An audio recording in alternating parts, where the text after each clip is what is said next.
Assalamualaikum warahmatullahi wabarakatuh. Bismillah, Alhamdulillah, assalatu wassalamu ala rasulillah wa ba'du.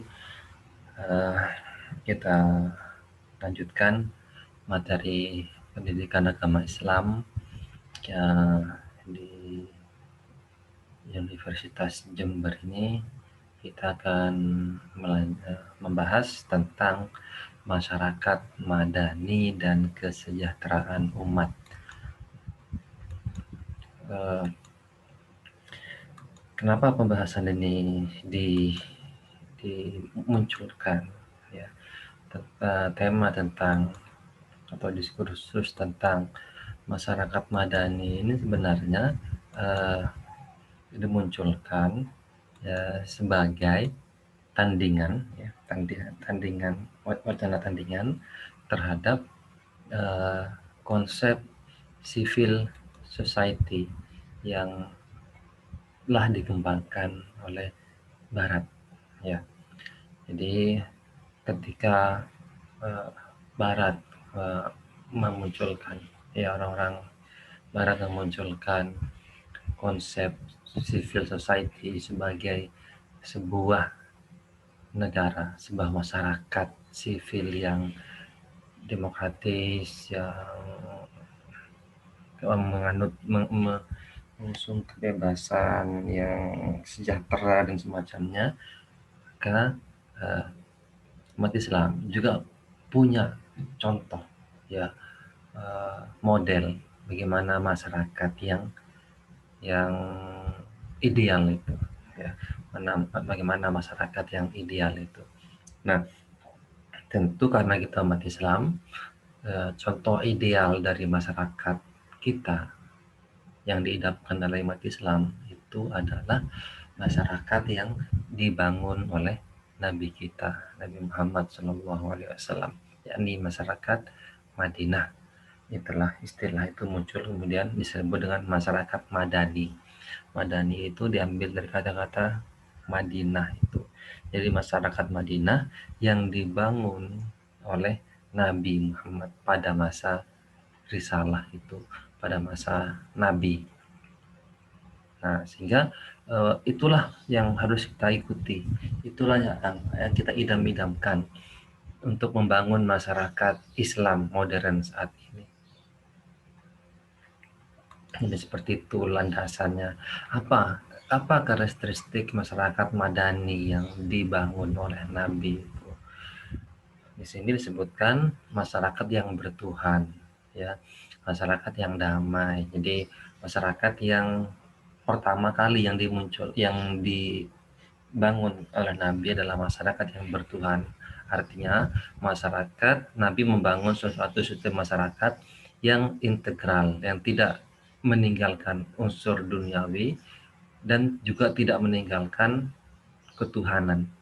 Jadi masyarakat yang tetap beragama, tapi juga maju dalam peradaban sosialnya, ya.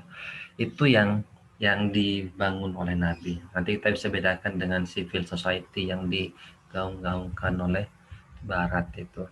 Jadi masyarakat yang bertuhan, masyarakat yang damai, masyarakat yang tolong menolong, masyarakat yang toleran, berperadaban tinggi, berakhlak mulia. Nah, ini yang juga bisa membedakan. Jadi masyarakat yang menjunjung akhlak sebagai salah satu pilar dalam beragama, dalam bernegara.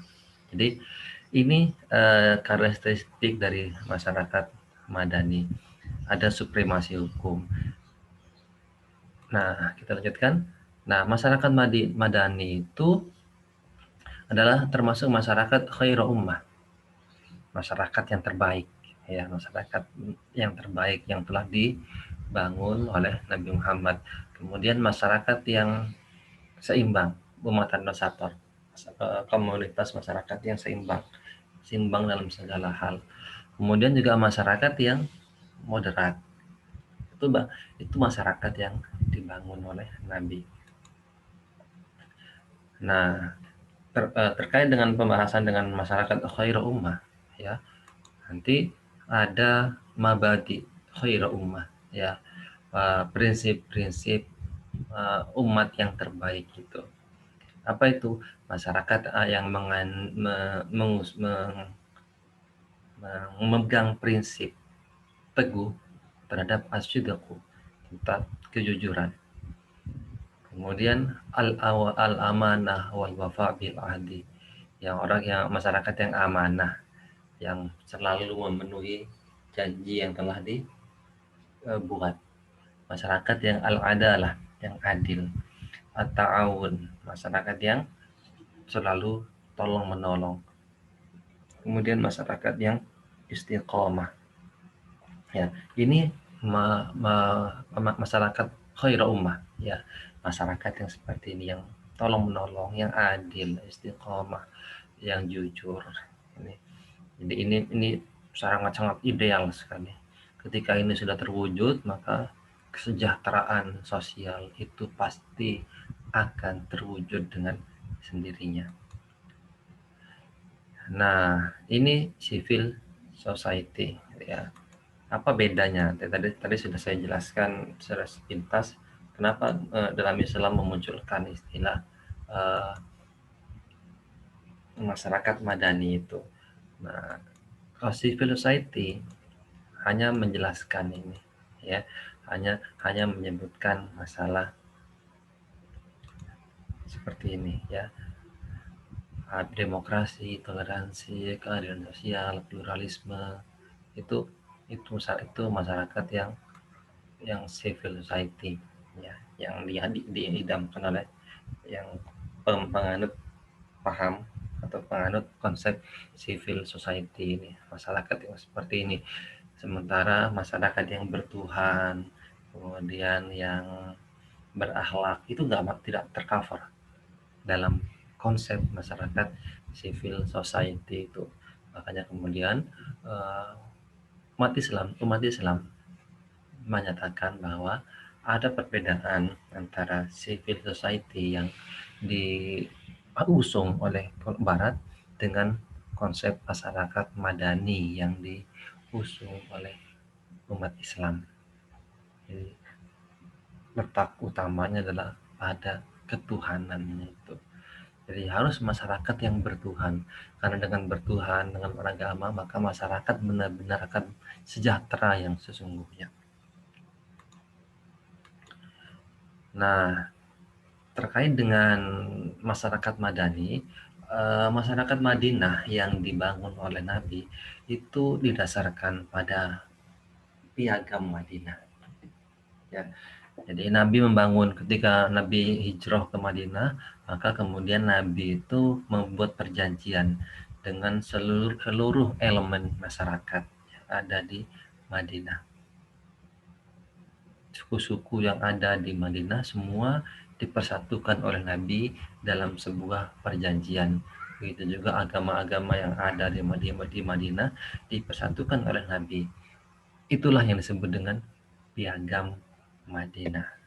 Ya, poin-poinnya, jadi ada banyak sekali poin-poin dari piagam Madinah itu. Cuma intinya adalah terkait dengan hubungan Muslim satu dengan Muslim lainnya, terkait dengan hubungan orang non-Muslim sama non-Muslimnya, antara Muslim dengan non-Muslim, ya, antara satu kabilah suku dengan suku lainnya. Itu poin-poin yang dibuat oleh Nabi dan seluruh elemen masyarakat Madinah. Dan disitulah kemudian Nabi berhasil mempersatukan seluruh kekuatan di masyarakat di Madinah itu. Nabi berhasil menyatukan seluruh unsur, seluruh budaya, seluruh agama dalam satu komunitas besar yang disebut dengan masyarakat Madinah itu. Itu adalah salah satu keberhasilan Nabi. Tidak ada lagi kaum Ansor, Muhajirin, semua diikat bahwa mereka adalah umat Islam. Tidak ada lagi kaum suku Aus dan Khazraj yang di situ adalah dua suku yang sangat berpengaruh dan saling bertikai sebelum Nabi datang. Maka kemudian dipersatukan oleh Nabi. Mereka adalah ada dalam satu kesatuan, yakni masyarakat Madinah. Nah, jadi Seperti itu. Ini peta sosiologis masyarakat Madinah pada masa Nabi. Jadi ada banyak kekuatan di situ. Ada banyak kelompok-kelompok yang sebelum Nabi itu mereka saling bermusuhan. Mereka saling berperang satu dengan yang lainnya. Ini prinsip-prinsip dari Piagam Madinah. Jadi ada prinsip kebebasan beragama, prinsip persaudaraan seagama, ya, persatuan politik, prinsip saling membantu, persamaan hak dan kewajiban, persamaan di depan hukum, prinsip penegakan hukum, dan seterusnya. Ini diantara prinsip-prinsip isi dari Piagam Madinah itu. Nah, terkait dengan Piagam Madinah itu ada hal menarik sebenarnya. Nabi ketika hijrah ke Madinah itu dan membuat Piagam Madinah, itu piagam itulah yang dijadikan sebagai dasar untuk membangun masyarakat Madinah. Kalau kita kontekskan sekarang berarti dasar negara. Kalau kita bisa katakan Madinah sebagai sebuah negara, maka dasar negara yang dibangun oleh Nabi itu bukan berdasarkan agama tertentu, ya, bukan menggunakan Quran, tapi membuat satu perjanjian baru yang disepakati oleh seluruh elemen yang ada di Madinah itu. Itulah yang menjadi patokan dalam masyarakat Madinah, dalam interaksi sosial mereka. Perjanjian Madinah itu.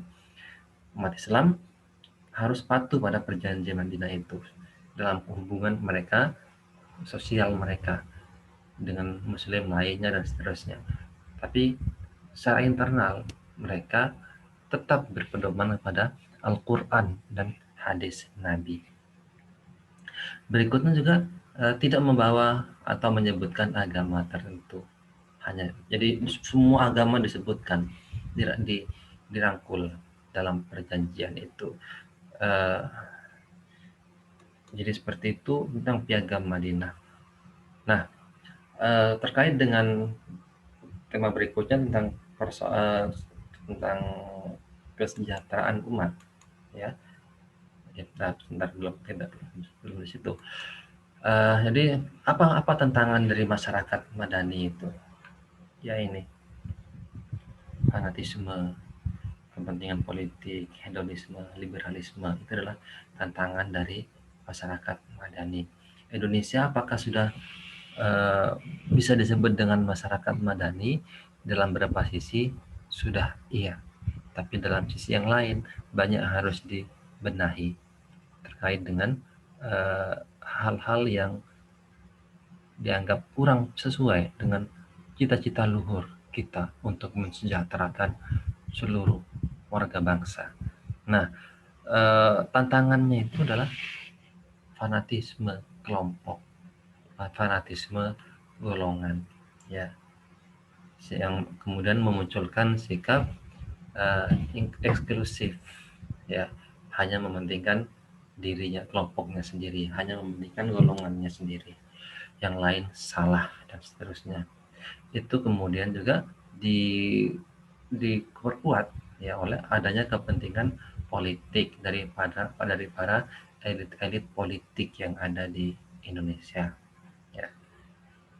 Indonesia adalah disebutkan dalam sebagai sebuah contoh, ya. Itu juga nanti di negara-negara lain juga seperti itu. Adanya kepentingan politik itu menghambat untuk terwujudnya kesejahteraan sosial seperti yang ada pada masa Nabi. Kemudian ada hedonisme, ada liberalisme. Itu menjadi tantangan yang sangat berat untuk kita saat ini dalam mewujudkan masyarakat ideal, yakni masyarakat Madani. Nah, melanjutkan kepada sistem ekonomi Islam. Kenapa ini perlu kita bahas? Karena sangat terkait dengan kesejahteraan sosial dalam Islam, bahwa masyarakat akan sejahtera ketika umat Islam berhasil menjalankan sistem ekonomi yang telah dibangun oleh Nabi. di Madinah itu. Jadi Nabi di Madinah membangun sistem sosial, membangun sistem politik, membangun sistem eh, bangun sistem ekonomi. Ya walaupun nanti dalam sistem politik kita perlu jabarkan lagi apa ini maksud dengan sistem politik yang ada pada masa Nabi itu. Nah, kita fokus sekarang pada sistem ekonomi Islam. Ya, eh, jadi umat Islam atau melaksanakan sistem ekonomi Islam itu sebenarnya adalah bagian yang integral dari kita, kewajiban kita umat Islam untuk menjalankan ajaran agama kita. Ya, kita wajib menjalankan semua aturan agama kita. Nah, salah satu aturan agama kita adalah masalah ekonomi. Ya, masalah ekonomi itu bisa disebut dengan bab muamalah. Ya, masalah muamalah. Muamalah ini bisa diartikan secara luas, bisa diartikan secara sempit. Kalau yang dalam Banggan ini adalah muamalah diartikan secara luas. Jadi syariat, jadi ada akidah, ada syariah, ada akhlak. Ini adalah trilogi ajaran Islam. Akhlak ini sudah kita bahas pada pertemuan sebelumnya. Kita bahas syariah. Syariah itu ada ibadah, ada muamalah. Jadi apa dalam pengertian yang umum muamalah ini? Apa itu? Kebalikan dari ibadah. Ibadah itu adalah sesuatu yang berhubungan dengan penghambaan kita kepada Allah, cara menyembah Allah, cara membangun hubungan ya kepada Allah, itu ibadah. Sementara muamalah itu adalah cara kita melakukan kontrak sosial kepada seluruh manusia. Nah, itu ada yang terkait dengan political activity, terkait dengan politik, aktivitas politik, ada economical and financial activity, ekonomi dan keuangan, aktivitas ekonomi dan keuangan, ada yang terkait dengan social activity, sangat terkait dengan hubungan sosial. Nah, ekonomi Islam itu ada di sini. Ya. Jadi bagian dari muamalah. Itu kalau kita artikan muamalah dalam arti yang luas sekali. Muamalah juga bisa diartikan sempit, yakni hubungan ekonomi, ya, finansial, ya, hubungan kontrak-kontrak keuangan antara satu muslim atau kebendaan, ya, dan satu muslim dengan yang lainnya, harta yang berhubungan dengan harta. Nah, sistem ekonomi Islam itu adalah sistem yang berlandaskan pada aturan-aturan dalam agama Islam. Nah, seperti kita ketahui bahwa di dunia ini ada sistem kapitalis, ada sistem sosialis. Nah, Islam itu menawarkan sistem yang berbeda antara dua sistem ini, karena dua sistem ini memiliki keunggulan, tapi juga banyak kelemahannya. Nah, Islam masuk untuk menangkap keunggulan dari sistem kapitalis dan sosialis ini, kemudian menghapus, ya, menghapus kekurangan-kekurangan dari dua sistem ini. Walaupun sebenarnya sistem ekonomi Islam itu sudah jauh terbentuk sebelum dua sistem ini diadakan. Sebelum dua sistem ini ada, kapitalis sosialis, Nabi sudah membuat sistem ekonomi Islam. Tapi secara umum seperti itu gambaran bahwa ekonomi Islam itu bisa menangkap semua kebaikan-kebaikan dalam kapitalis dan sosialis dan bisa menutupi, ya, semua kekurangan-kekurangan yang ada dalam dua sistem ini. Sehingga banyak mengatakan bahwa sistem ekonomi Islam itu adalah sistem ekonomi masa depan yang sangat-sangat diidam-idamkan oleh seluruh manusia. Terbukti saat ini negara-negara non-muslim pun itu sudah mulai menerapkan sistem-sistem keuangan Islam. Muncul perbankan syariah di negara non-muslim, di Inggris, di Perancis, dan beberapa negara non-muslim itu sudah membuka sistem ekonomi atau bank syariah. Negara-negara non-muslim juga sudah mulai membuka menjadi produsen makanan halal misalnya, itu karena memang apa yang ditawarkan Islam itu adalah benar-benar menjadi jawaban atas semua persoalan-persoalan yang dihadapi oleh umat manusia dimanapun dan dimanapun, kapanpun. Islam selalu menjadi solusi bagi seluruh persoalan manusia. Nah, jadi ini eh, sistem ekonomi Islam, ya, seperti yang tadi saya jelaskan. Nah, kalau sistem ekonomi Islam itu adalah tujuannya adalah untuk menjalankan perintah Allah, bukan sekedar pertimbangan ekonomis, kemudian bagian dari pengamalan ajaran Islam. Sistem ekonomi Islam itu juga tidak semata mencari keuntungan atau kepuasan lahiriah, tidak. Ada hal-hal penting yang disasar, yang target yang diinginkan, yang lebih dari sekedar pemuasan kebutuhan hidup manusia di dunia. Karena tujuan dari ekonomi Islam adalah untuk kemaslahatan, untuk kesejahteraan bersama secara proporsional. Ya, kalau tadi ini kapitalis itu sangat mendewa-dewakan harta dan keuntungan, ya, sementara sosialis itu lebih pada kepemilikan bersama, maka Islam adalah ini menggabungkan keduanya itu. Jadi itu. Eh, nah, untuk mewujudkan masyarakat Madinah itu eh, Islam kemudian dalam sistem ekonomi Islam itu ada instrumen-instrumen yang telah dibuat ya oleh oleh Islam, ya, bagaimana sehingga konsep ekonomi Islam itu bisa benar-benar membawa kesejahteraan pada semuanya. Ini nilai dasarnya. Kemudian nilai instrumennya adalah adanya kewajiban zakat, adanya larangan riba, kerjasama ekonomi, jaminan sosial, adanya peranan negara. Negara itu penting ya dalam membangun sebuah perekonomian.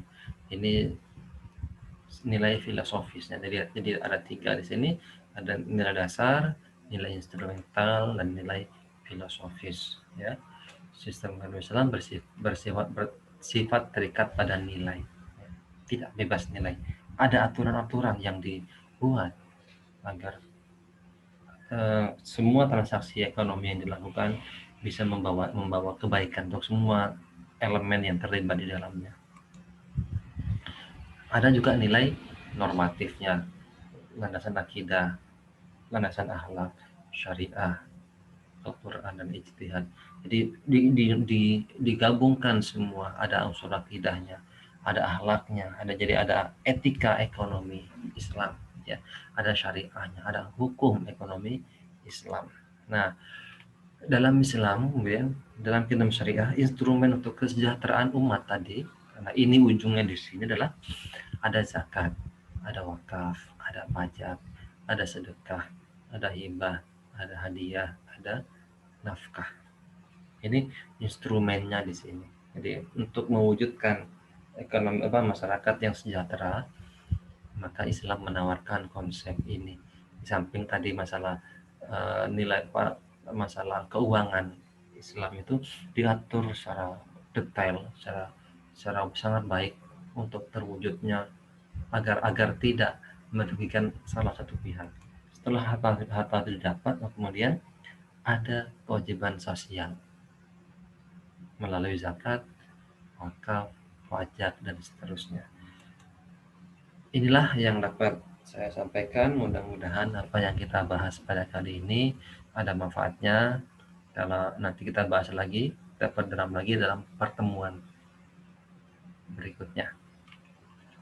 Saya akhiri. Assalamualaikum warahmatullahi wabarakatuh.